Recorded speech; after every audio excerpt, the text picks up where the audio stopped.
following 3 beautiful values: help others before yourself, make friends, not contact, and give, don't take.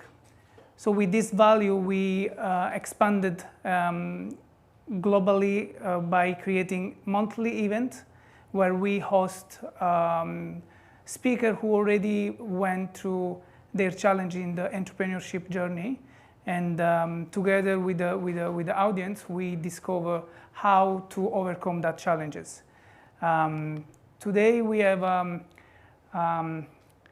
special guest, Natalie Aisha Manson from Luc Kind Media, which is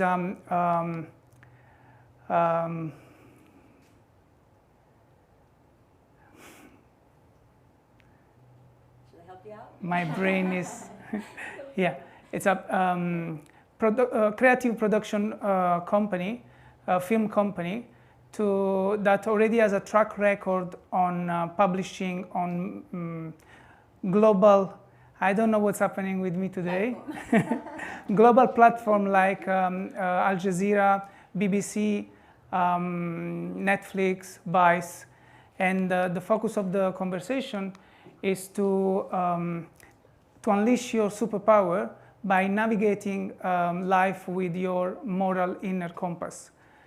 I think I skipped that.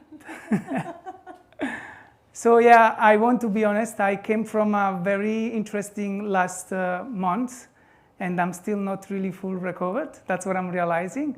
But I thank you so much for being here and to actually give me this opportunity to overcome all of these fears that are coming to surface.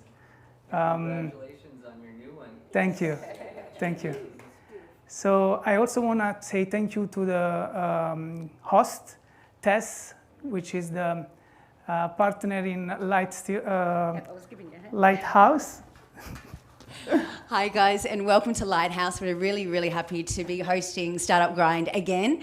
We enjoy our partnership with you. We find that we're getting a lot of like-minded people all in this amazing creative community that we're building here in Bali. We would like to invite you to come back and see us anytime. Happy to give you a tour of all our facilities here. And congratulations on becoming a daddy again. Thank you. And Natalie, have a wonderful presentation. And to everyone that's watching on live stream, we also welcome you to come and visit us in Bali. This is the Bali's content creator home. Thank you. Thank you. Do you want to come, Natalie? Thank you. Welcome to Startup Grind. Thank you so much for having me. Lovely. So I would like to start this interview by creating coherence with the small audience that we have. And basically, let's just close our eyes and breathe in.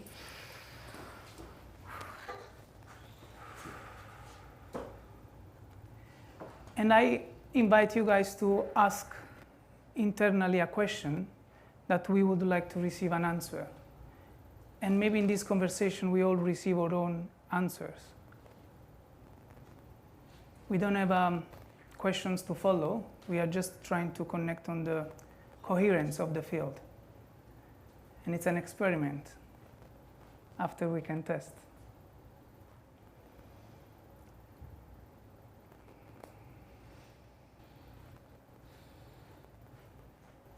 I also have my question. Let's see.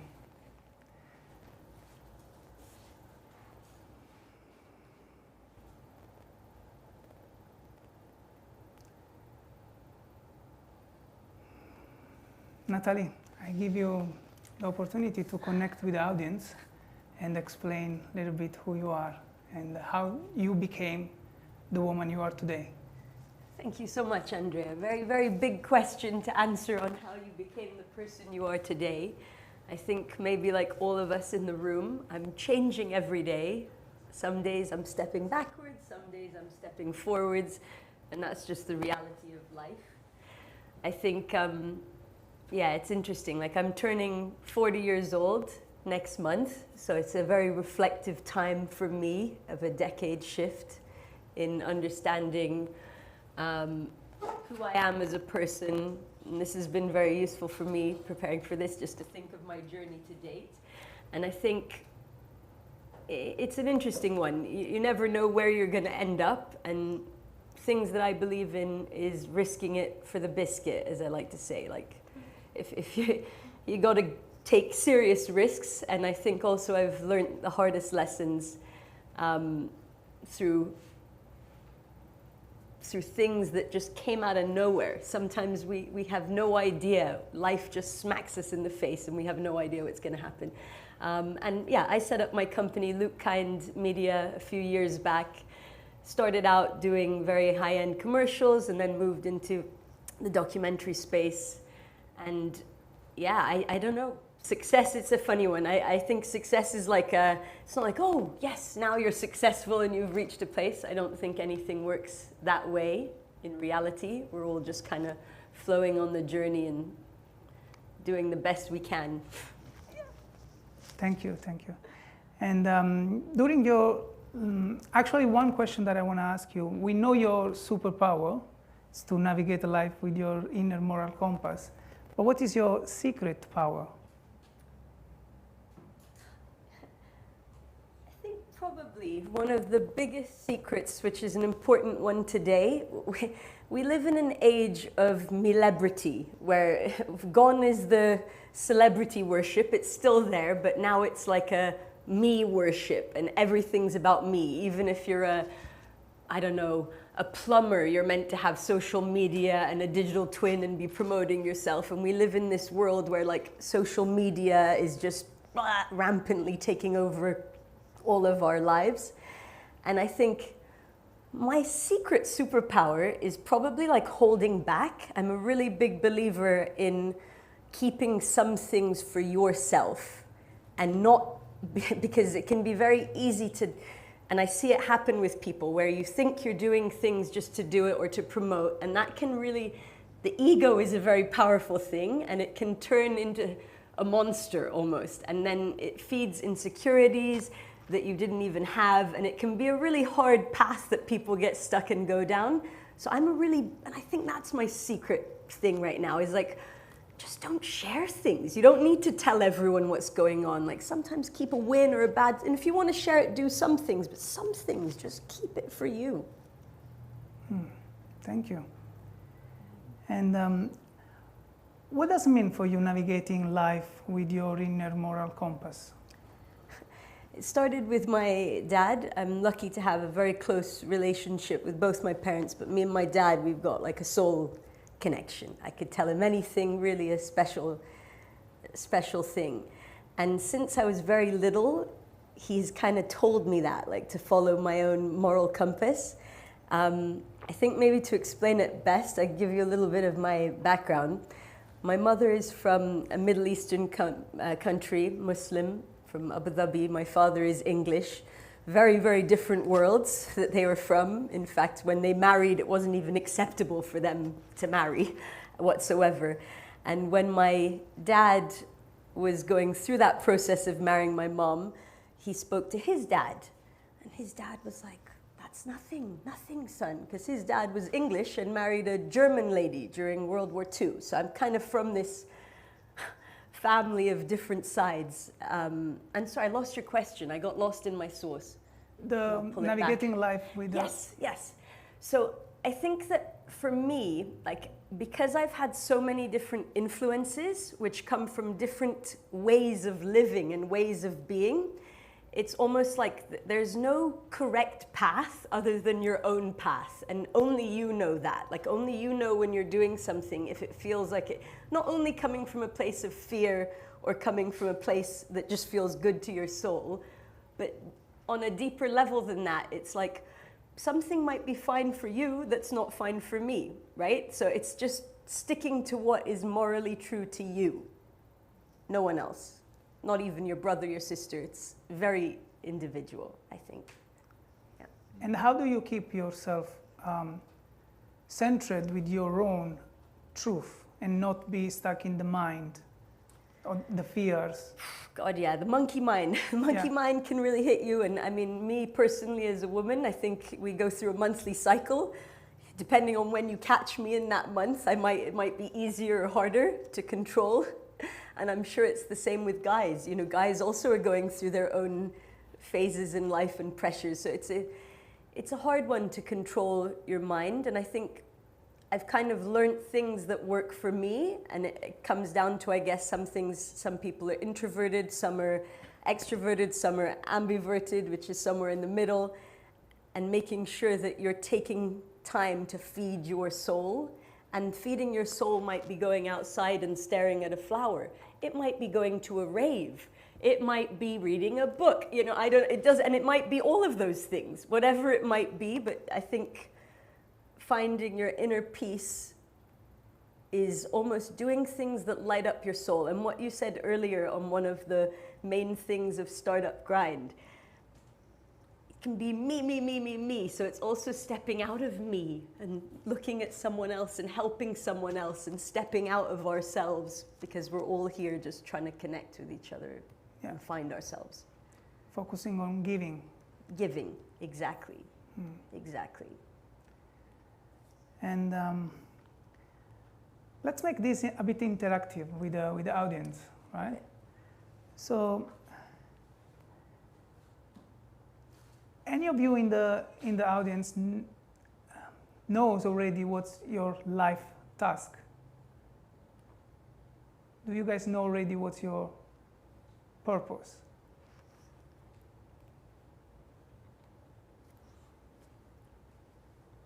Fostering a culture of connection. Fostering a culture of connection. Someone else?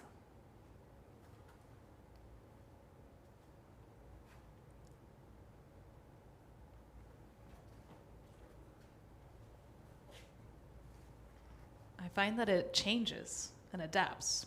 So my current one is helping people build their emotional and financial well-being. But I'm adaptive to that. I think we should, all of us.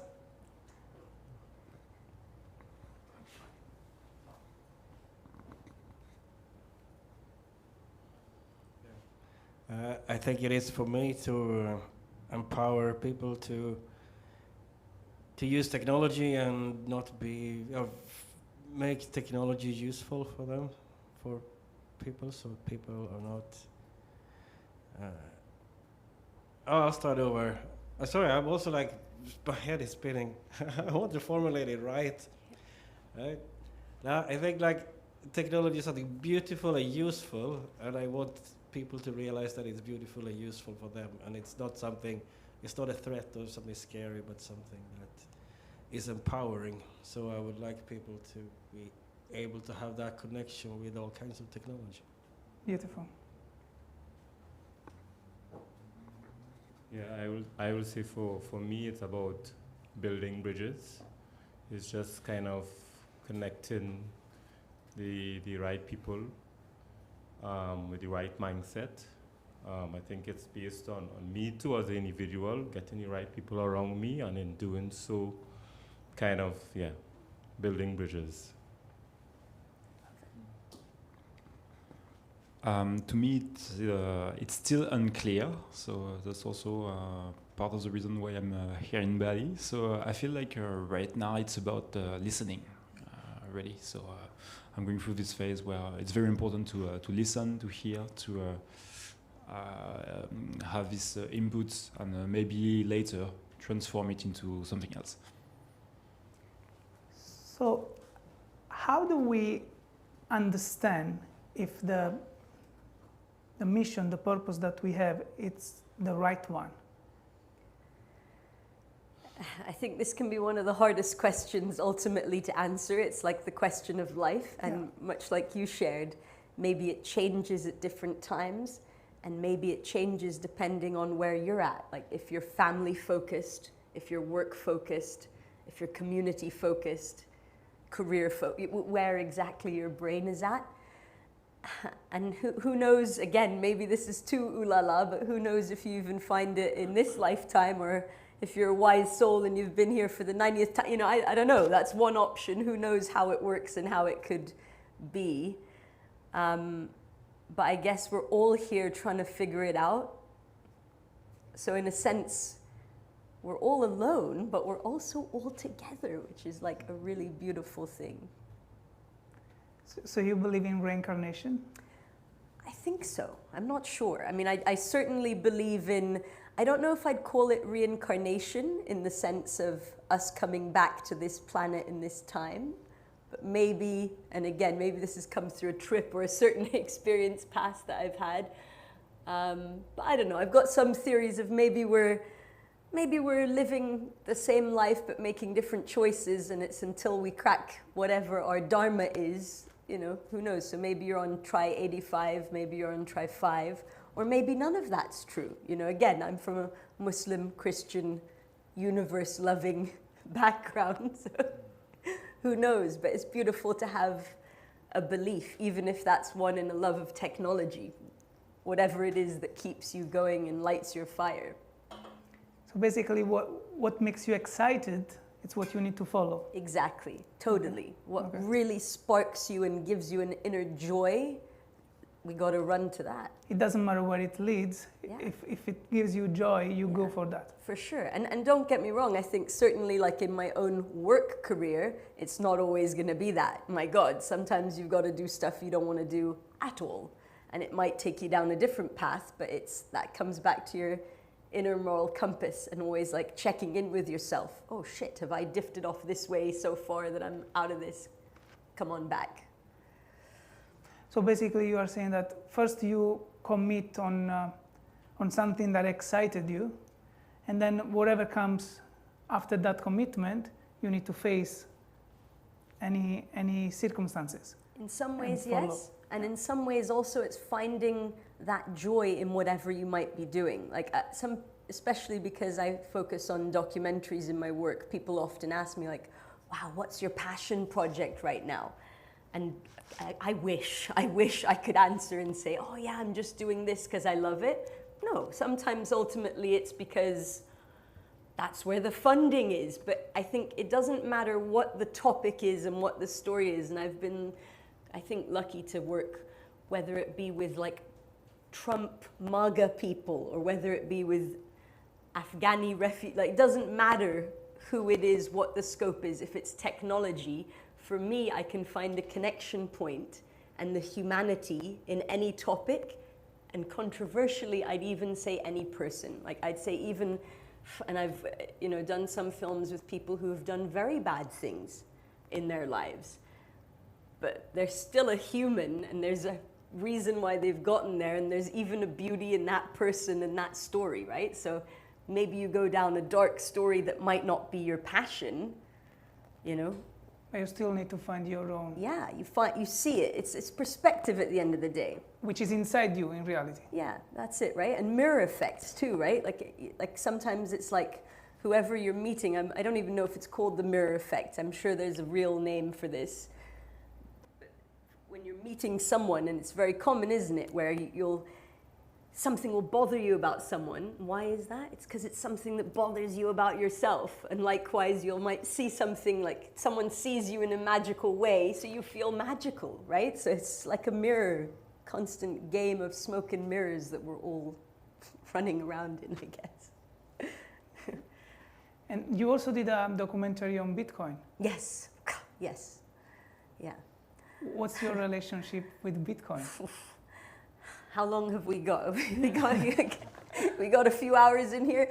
No, yeah, the normal life cycle of a film, or at least a film that I typically make, is 12 to 18 months. This project on the origins of Bitcoin has been coming up to 5 years, kind of seeing an end point. But I mean, I've said that before. We thought we were at an end point and it keeps going. It's a very deep topic, and much like a conflict like Palestine and Israel, it's tribal, it's dirty, there's a follow the money theme in there. It's I think Bitcoin is a beautiful thing. It's also like everything can be perverted almost into a dangerous thing, sadly. It's also our human nature. Yeah. The duality of life, Yes, in everything. exactly.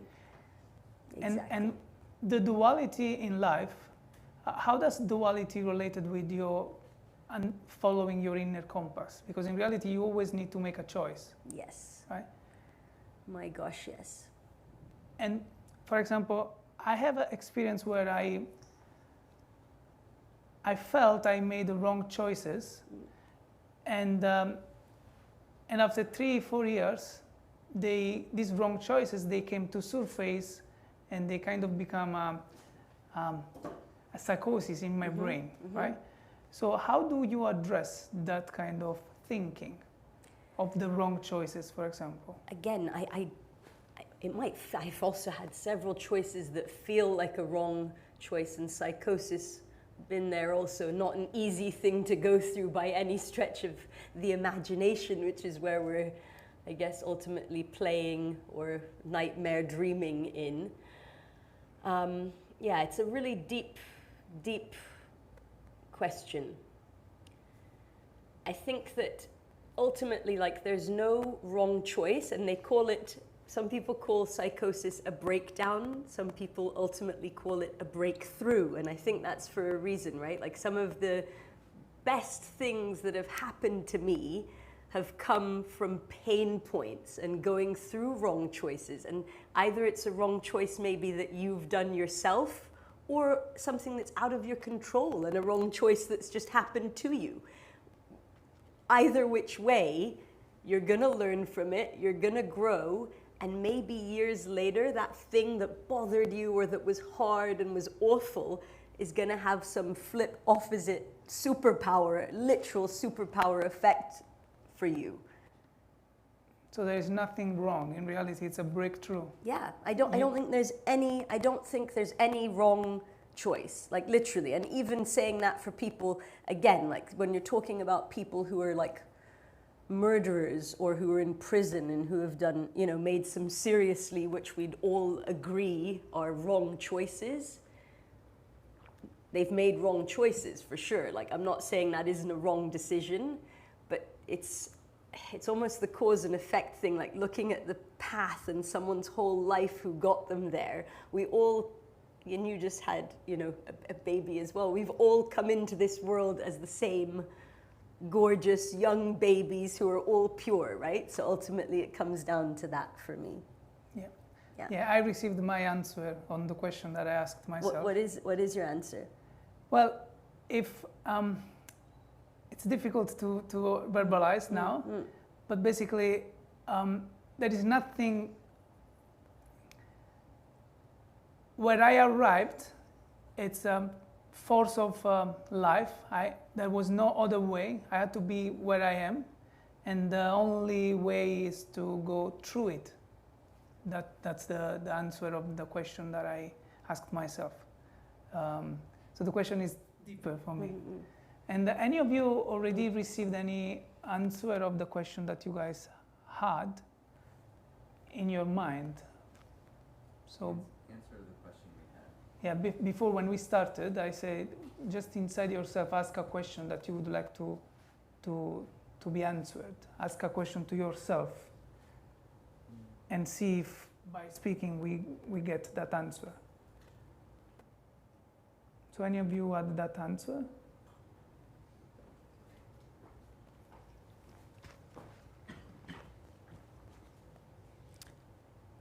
I asked myself the question of what would be supportive to a pathway of healing.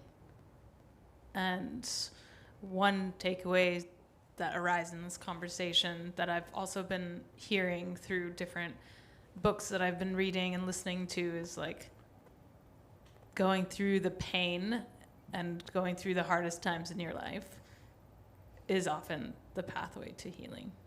Yeah. Ain't that the truth? Yeah. Yeah. Do you have any question for Natalie?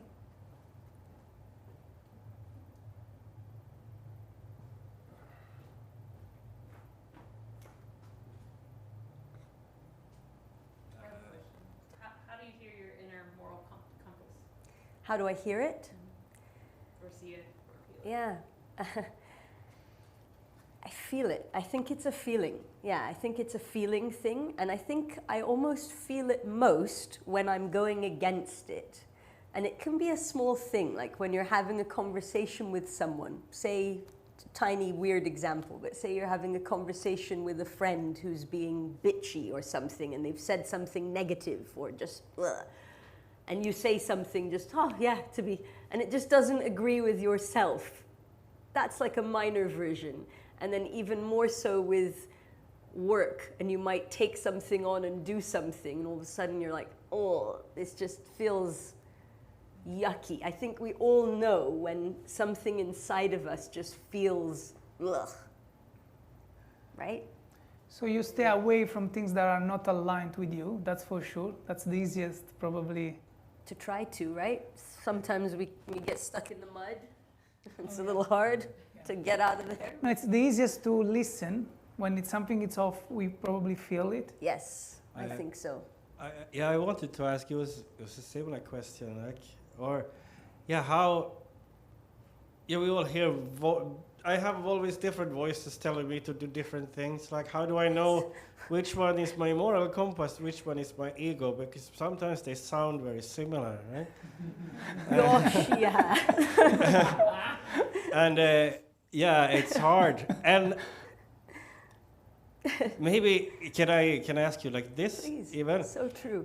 To make it concrete, could you give an example sometimes from your life when you have made a choice, when it's been a difficult choice, and how did you know that this is actually the moral compass telling you to do this, and how did you know that in that particular time? Oh God, yeah, and I think it's a feeling thing, and as you said there, sometimes the ego can surprise us, right? And it can feel good, because it feels good, but there's a difference. I think if you really tune into how you're feeling, and it might sometimes not be immediate. Sometimes, sadly, we have to go through doing the wrong thing to then see the right? Like, so maybe we do run an ego, and we're fueling ourselves and going in a crazy direction, and then all of a sudden, a while later, you might be like, oh, whoops, you know? And life will somehow slap you in the face and bring you back. Someone, a person, yourself. What do you think? What do I think? Yeah, I don't.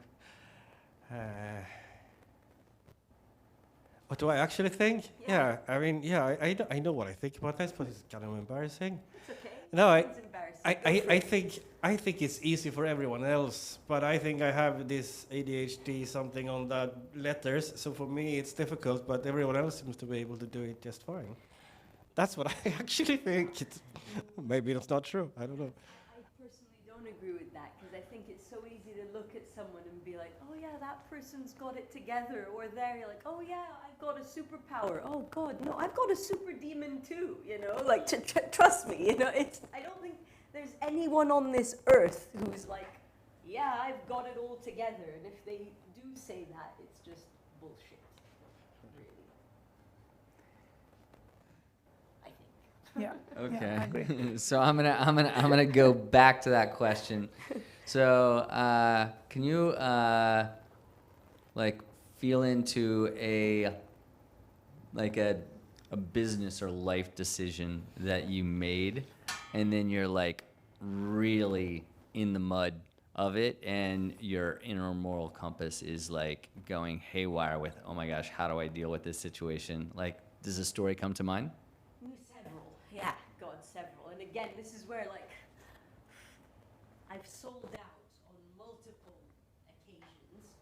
I don't even know if I should say this. My most recent had to do with a very famous US politician who's right up there with Trump. And again, I like to pride myself on not being, you know, being able to work with anyone, no problem, happy to tell a story. But there's sometimes where you might be like, you know, doing a film about something, and all of a sudden you're like, hold on, what side am I on here? Am I on a side, you know? And then, and you might be in it, and sometimes it's too late. That's one where thankfully other forces stepped in and didn't come out, but in other areas, not so lucky, right? And sometimes you are just totally not aligned with your moral compass. I don't think you always can be, but maybe that's just me. It's not great.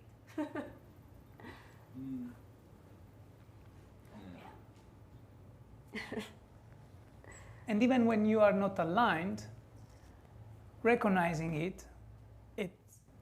it's actually bringing you on the right path. Yes. So what I'm understanding in this conversation is that no matter what, you need to take actions. My gosh, yes. My gosh, yes. And I think, I don't know, there might be periods where you're like in like a plant or the life cycles of everything where you're in like hibernation mode naturally. But my God, if you want things to happen, and certainly for me in the work sense, it's by taking action. And sometimes by like silly example, but say for example, like people who are looking for jobs and sending out CVs, and you might have like, you've already done the quality, you've got everything to do that job. I feel like sometimes you can get stuck and you might be like sending CVs out into the ether forever. And unless you like drop that and take some other big risk action, it ain't gonna happen. Yeah. And only when you take actions, you understand if you are aligned with your moral compass or not. Yes, exactly. Because it's you. If you made a wrong decision, you still actually understand that's not the direction. So you go back on your. And it might take a while, right? Like maybe you're riding it's like a wave. Like maybe you're on that wave for, I don't know, for some people maybe a few years down to take it. It takes sometimes also like with really hard lessons, as we've kind of alluded to with psychosis chat and things like this, it takes really hitting a form of rock bottom and really it hitting you in the face to really be like, oh no, okay, I gotta change something. Yeah. So changing. Yeah, God. So take decision, take action. Yeah. Face whatever you receive, because maybe a good action gives you reward, a bad action gives you a pain, Yeah. and change based on that. Yes, although much like you said with the ego talking, I think sometimes a bad action might give you total extreme joy. You know, maybe sometimes it can also confuse us in that way. Maybe we're doing something and it ain't good, but it feels good, you know? Yeah. Any question from the audience?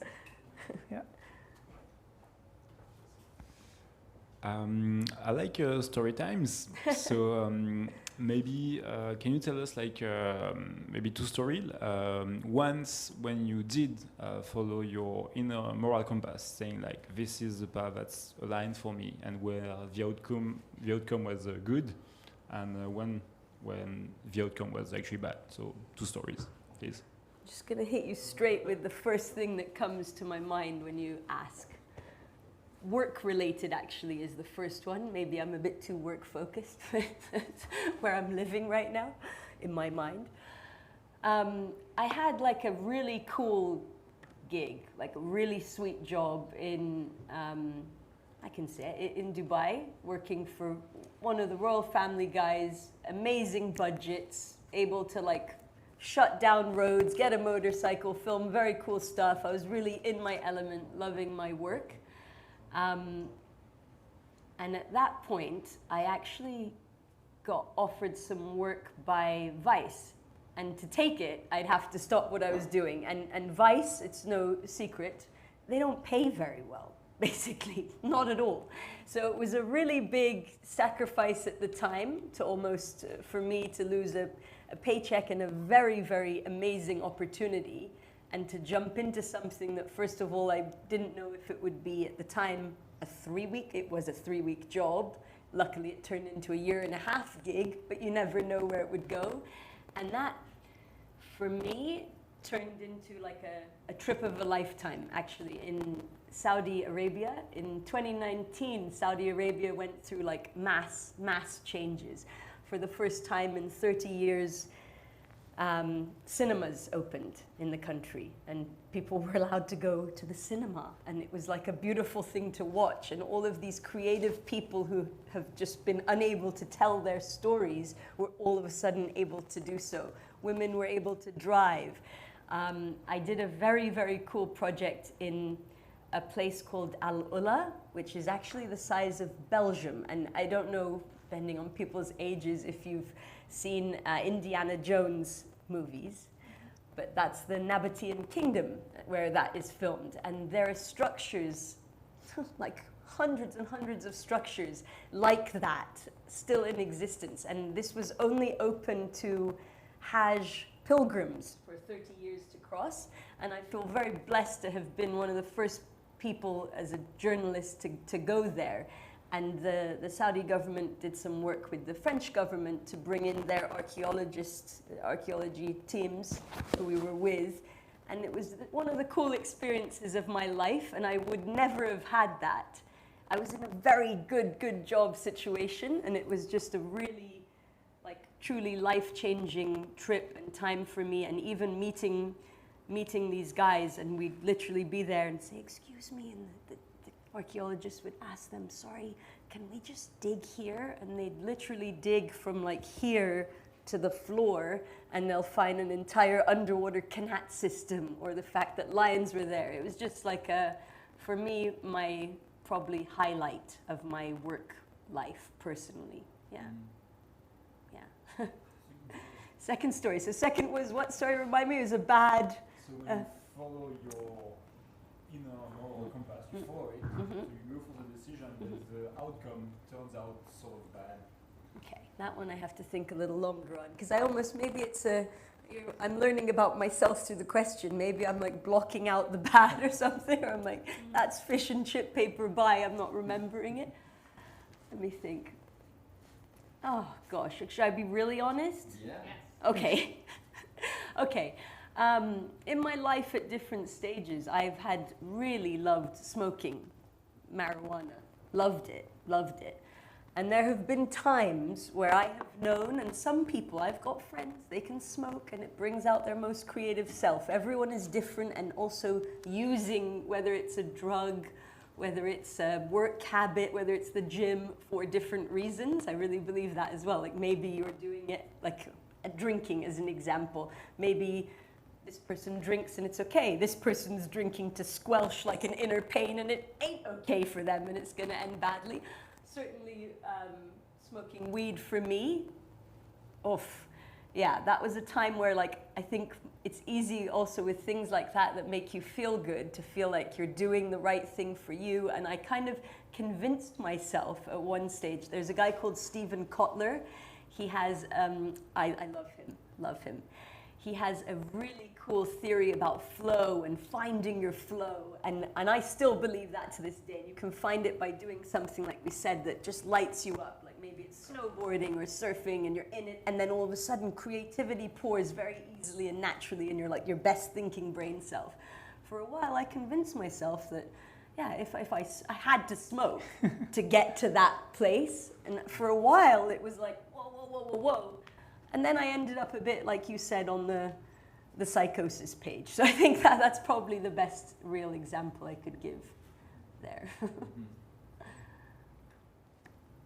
I ask a question? Please, of course. So it's not really a question where I demand an answer, but I would really like to hear if you have what you have thought about that, about this. Like I came across, I think it was last week or 2 weeks ago, like for the first time I came across the concept post-truth. That probably is common, but I hadn't seen it before. But like, yeah, I immediately understood what it meant, like that we're moving, since you work with media and all of this. How do you see that? Do you think we are moving in that direction where in a couple of years, like there will be no more objectivity, and there will just be my truth and my reality, and everyone has their own definition? Or yeah, it's a big question, but I guess when you have been smoking, you must have thought about this. So. I've thought about it even sober. both ways. My God, I mean, my first thought on that is, was there ever an objective time? Like, whenever, like post-truth, I can see how maybe it's going to get harder for us to find truths, but I don't know that there's ever been a time when like truth is subjective in the same way as like, you know, saying like, I am a doctor. Like, yes, you're a doctor and you've trained to be a doctor. That's a true thing, but it's like separate from yourself. It's a really, it's a hard one. And I've had some experiences earlier in my career of working in news. Well, now still to this day, but I work in a different capacity now, thank God, to then. But I did some undercover reporting when I was much younger. And I remember one particular incident for ITV News, a UK news channel. And people now know, like ITV is known as the one that tries to pull on the heartstrings news. Like they'll always have like, they'll take a baby in a horrible situation. They want people crying while they're watching the news. And anyway, long story short, I did a story where I wore like a full abaya, just with my eyes showing, and went to Newcastle in the north of England. And we had hidden cameras, and it was to gauge the reaction of people walking down the street and how they'd react. And my true experience of that, like what I lived and saw, was that majority of people didn't look, some smiled, you know. The 3 or 2 incidences where someone said something awful, again, I can't remember what they said. Maybe that says something of how I operate. Water off a duck's back. The way the news spun that, I was like, what? They made it into this story of like Islamophobia, disgusting, and it was like, no. And anyway, that was about the time where I was like, I'm checking out of like this type of news. I don't think there's any, like in terms of news media, I don't think there's such a thing as objective, because there's paid agendas, but that doesn't mean there isn't truth. Like, I do think there's truth, and I think there's truth in, and I don't know, there's truth in both sides, right? People are experiencing the same pain point, and that's why it's so sad that today, in today's world, that's the scary part for me. Like, it is so polarized. Some of my friends, they won't even talk to someone that has different political views than them. I find that like crazy to me, like truly crazy to me, because when we stop talking to each other and looking and being like, oh, your whole person and your whole belief and world is bad because you think X, well, then what are we gonna do? Then it's really all over, right? Like we gotta all talk to each other, otherwise we're fucked. Yeah. I remember Clinton famously once said, our biggest problem is that we talk to too many people that already agree with us. Yes, exactly. It's easy then, isn't it? It's easy. It's easy to stay, it's safe. It feels comfortable and it's nice. But yeah, I believe that. And what do you think, who pays for the polarized agenda? What's the real reason behind it? Is it God reason? Is it the system, like aliens, whatever it is? I don't think it's human sometimes. I know, right? It's that crazy and unearthly that it can't be human. But I think humans can be pretty ugly people, and it's, I think, comes to the point you made earlier, and of what we're saying of tuning into our moral compass. If it's our ego, is it our monkey brain, what we're feeding? And sometimes like something, and that's why, again, tech is a very interesting one. Something can be created with the best intentions, and it just depends on who is in there twisting that, right? And it's like, yeah, follow the money has been a common thread in different films that I've done, and it's almost a good way, I guess, of finding some sort of truth. The world is such an ugly place, and that's why, like, I mean, even just us sitting in this room, like, or anyone watching, we're the people who have ultimately, like, won the biggest lottery ticket in life ever. Like, gosh, to even be sat here. And sometimes, like, we talk about different times, we are living in different centuries. There are people like in other parts of the world right now who aren't living in the same century as us, and it's fueling and it's hella sad, and that's why, again, it's like where we choose to put money in, whether it's going to space this or helping people, it's never gonna be fair. Humans aren't fair. Like, life isn't fair, sadly. Yeah. Yeah. Yeah. Sorry, it's not very nice, is it? But it's true. But it's true. It's true. It's true. Life Yeah. isn't fair. Yeah. Well, actually, it's super fair because we receive what we deserve, what we need in that moment. I hope so, for some of us, right? But say we can't control where we're born. And some people are born somewhere where you're going to get up, and when you're my son's age, who's a toddler, you're going to start working in a mine, you know? And that's I have an opinion on your that. reality. So you said that maybe we are sold that we come back on this life to learn. So based on the decision you make, at the end of the game, you can upgrade yourself, or maybe you can downgrade. So when you are born, and you are born in a not an healthy family, how were you with your family? How were you as a father? And then if you actually are a good father or a good mother, when you die, maybe you receive a good father or a good mother. Or maybe you aren't. I see the word like we accumulate points in this life, and then when we go on the other side, we can spend that points. That's my... I like it. I like it. It's beautiful. Yeah. Who knows, right? Like, I mean, who knows? Exactly. Who So- knows? And for me, because I don't know this point system, it is actually what is guiding me, my moral compass. Am I earning points or losing points? So that's my strategy. Beautiful. Can I ask a question? Uh-huh. So, because I'm really curious about some of these films, or pieces you've worked on. What would you say was like one of the most heart-touching stories that you, and then what was one that was like heart-shredding, you know, stories that you got to tell or be a part of? Really hard question again, because there's so many, and I for me also, like, I think pain, it's really hard to measure like someone's pain, and I've seen that a lot through my work. Like, for example, it might sound crazy, but some of like the richest people might be suffering the most or as much as someone, like it almost doesn't equate to this world that we're actually living in. Like, the greatest hell is what we're putting ourselves through in our mind. And I guess if you're really ugly in life, God, you've got a lot of demons going through.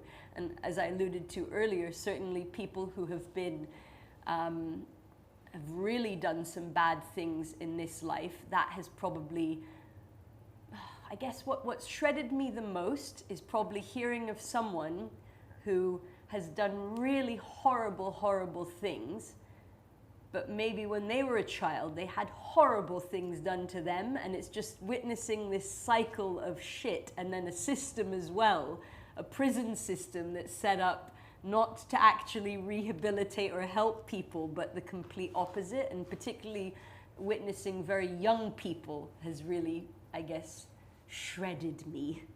Shredded me. And the one, I'm just going with the first thing that comes to my mind, but the first thing that comes to my mind on like touching is actually a project that I want to do, but I haven't even done yet. But it's one that I think of a lot. And maybe when I'm done chasing the cheddar and doing projects for other people, I'll get round to doing it. But I'm a big lover of action sports, and I believe very much in the power of sports to help people and unite people. And for example, there was a very cool charity in Afghanistan called Skateistan, getting kids into skateboarding, but also education and women. And likewise, there's super cool ones in South Africa helping kids through surfing. There's so many examples of this across the globe, and that would be my most heartwarming. I'd love to do a project which just focuses on showing all these kids who are, because sometimes you need a distraction to get out of your reality, whether that be being surrounded by a community of drugs in a favela, whatever it might be. So sometimes like the power of just escapism through like sports or art can be like such a magical, heartwarming thing. Yeah. Humanity in action. That's what I'd call it. All right. Let's go. Any more questions from the room? I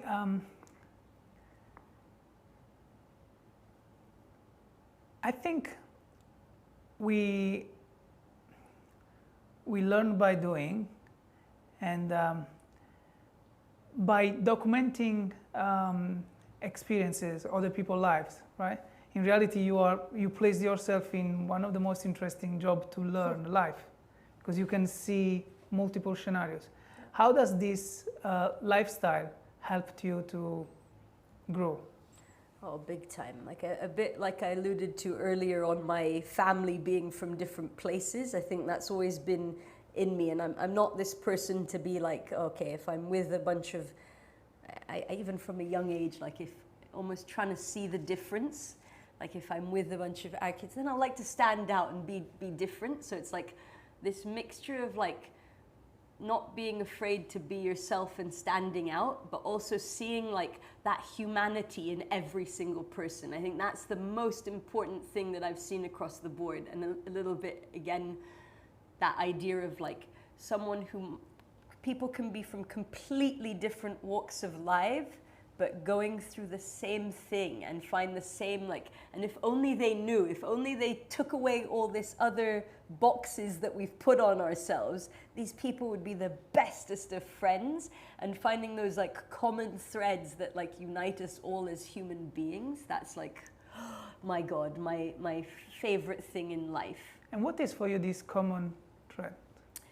I think the common thread is like love, right? And it's also feeling respected. Like, I think respect is a weird one. Like, respect is something where it's like some people shy away from respect. There's different feelings, but I'm really big on respect. And that's, again, one of the reasons maybe why we're all sat here in Bali. That's a beautiful thing about Balinese culture, like respect, whether it be for nature, for animals, for people. Like, I love, and the amount of religions living together, like the respect. And whether it be someone who's like, it's very easy again to be like, wow, you've got the best job in the world. But it's like, I love that even someone doing a job like collecting rubbish, and that's another thing that I think would be a really cool film here. Like the dudes who are collecting rubbish here, they're always listening to crazy music. I'd love to get into their world and see what's going on. But it's like, that's it. I think that's really important. Love is the common trend. Yeah. But what keeps people separated? So love is the common thing, right? So if we all love each other, actually if we start to love ourselves, it's easier to love others. Yes. So it's self-love actually that keeps people separated in their own journey. Yeah, gosh. And sadly it's labels, I think, too, right? Labels. Like labels. Like we've got so many labels, and it starts from young age, whether it be like things like, again, physical things like color, religion, like all these big boxes, or tech. Like there's so many labels, and that's why it kind of actually, maybe controversially, silly thing to say, but you know, like when the emojis came out with different colors, that kind of bothered me, because it's like, and I'm not someone who's saying like, oh, I don't see color in the world, but it's like, it's just another divider and another label, and it's like, oh, it's boring. It's really boring. And it feels like it's also connected with a true question, the post-true, how you call it? Post-truth. Yeah. So basically, based on what you believe is your true, you separate from others. Yeah, gosh, right? Isn't it? Like someone's walking around thinking, like Trump, for example, right? He thinks he's doing a great job, right? He's living in his truth. That he's the poster child for post-truth. Right? Exactly. But also from our side, how do we define if what he's doing is good or not? Yeah.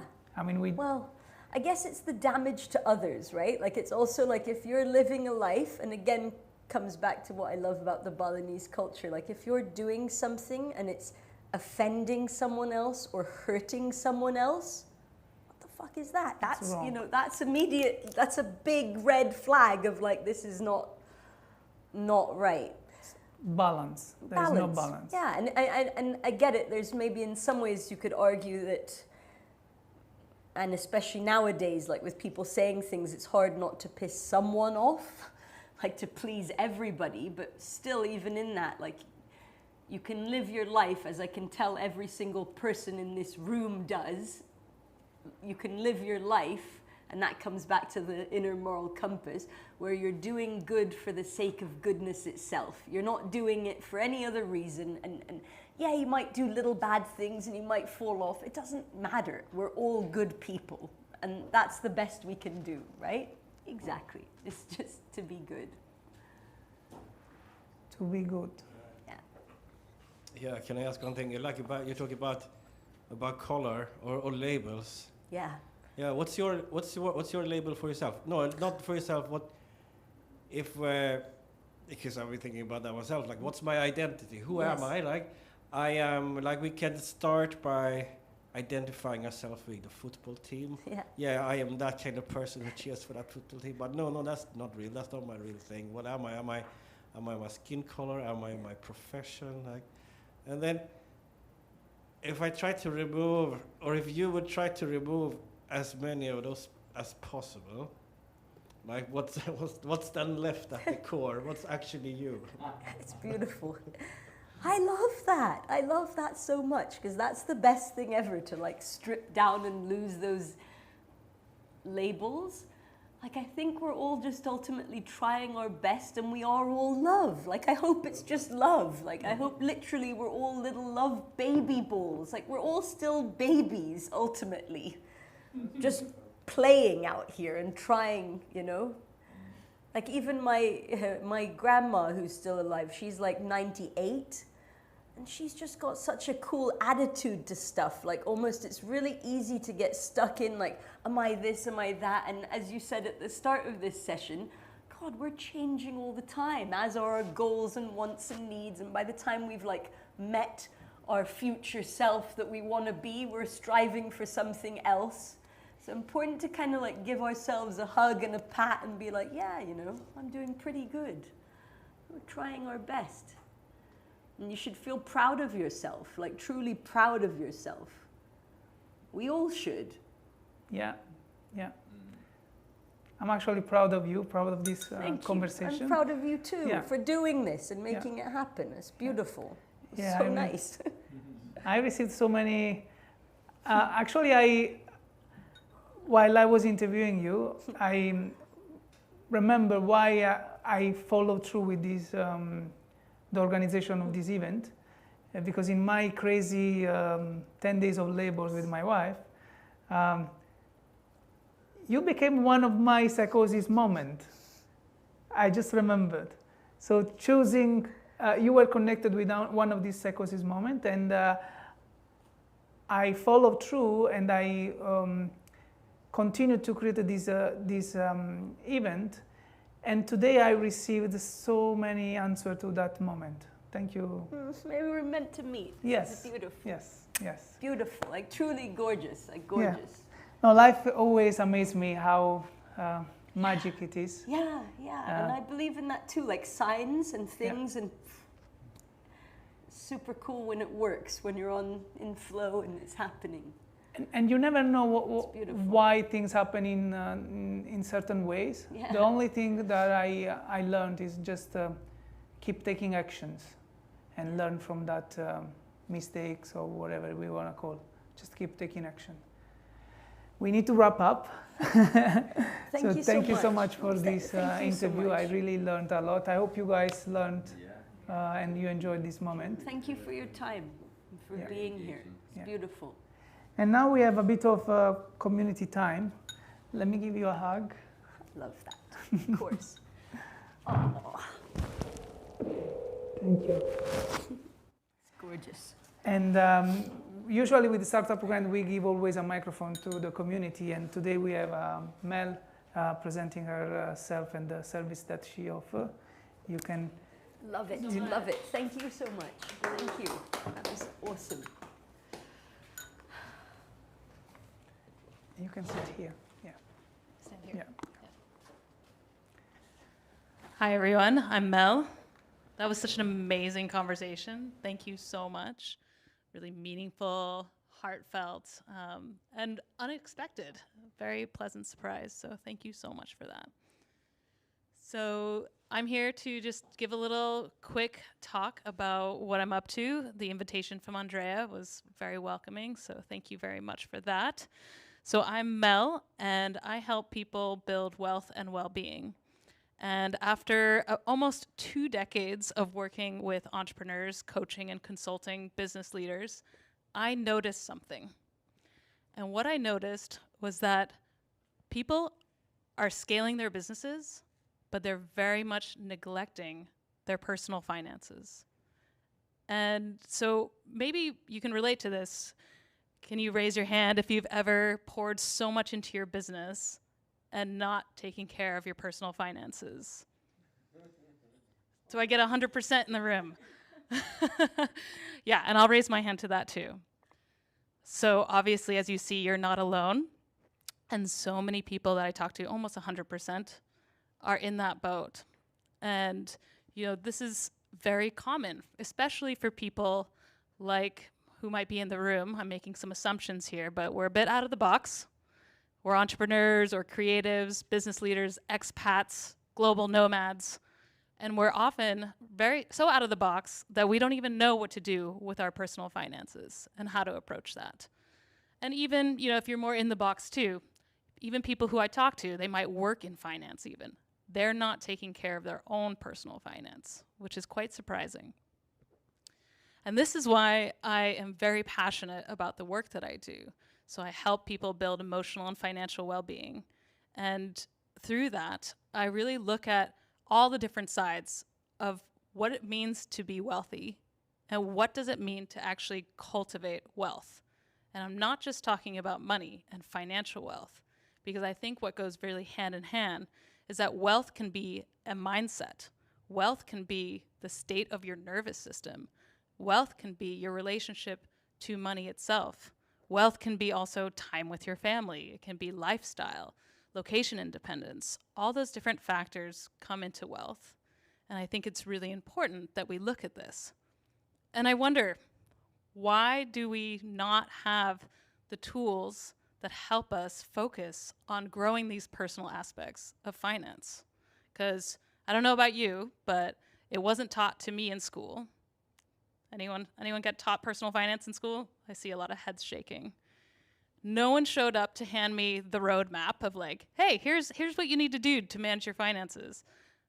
But yet we're expected to just slay it as adults and like have it all together and, you know, keep going. We're also taught to keep striving for more, that making more is more. Like just keep going, grow your businesses. We don't have an end goal in sight. And so we're operating often in this hamster wheel that's quite exhausting of not knowing what is enough. What's a contentment level of wealth? And what are the steps I need to take to get there? And so I get very passionate about this because I think that if we can actually solve these in a very practical but also emotional way, I think the world would be very different. I think we'd be really different individually, in our family, in our communities, and as humanity, if we had a better understanding of what wealth really is, what that looks like for us, and how to get there. So, if that resonated with you, here's my ask. Number one, if you want to work on your emotional and financial well-being, reach out, connect with me. I'd love to hear from you. Number two, if you run a community space, a company, a retreat, an accelerator, and you want to bring this kind of work into your space, I'd love to connect and talk about this. And number three, if you're an investor, builder, techie, or strategist, I'm wanting to scale this work using AI technology and into an app that can serve people globally. So I'd love to explore that with you as well. I put my direct WhatsApp QR code there. If you want to get in touch, please have a scan of it. I would genuinely love to hear from you. Thanks so much. What is wealth for you? Wealth for you. Wealth is so many things. Wealth is the traditional definition of it. It could be material wealth, financial wealth, but also the more abstract, like relational wealth, like the quality of relationships and connections. I was speaking to Ryan and the audience of like what makes him so passionate is creating connections. I see that there's wealth in the relational field, but also wealth in freedom. And freedom is so layered. It could be at the very basis, the freedom of time and choice, where we want to work, where we want to live, but also the freedom of the internal self, to be able to be free of the things that weigh us down, to be able to be free of the things that might be holding us back, limiting beliefs even. So there's wealth on so many levels. Also, the wealth of the planet is really important to me. So sustainability, respect of the earth, and looking for regenerative solutions. I co-founded an eco neighborhood, and I've worked on and consulted on many different eco regions, resorts, communities, and that's something that I'm also really passionate about. Thank you. That was beautiful. Yeah, so we kind of a networking time right now. We go downstairs, we close the event. Thank you so much for coming here. Thank you, guys. See you next month.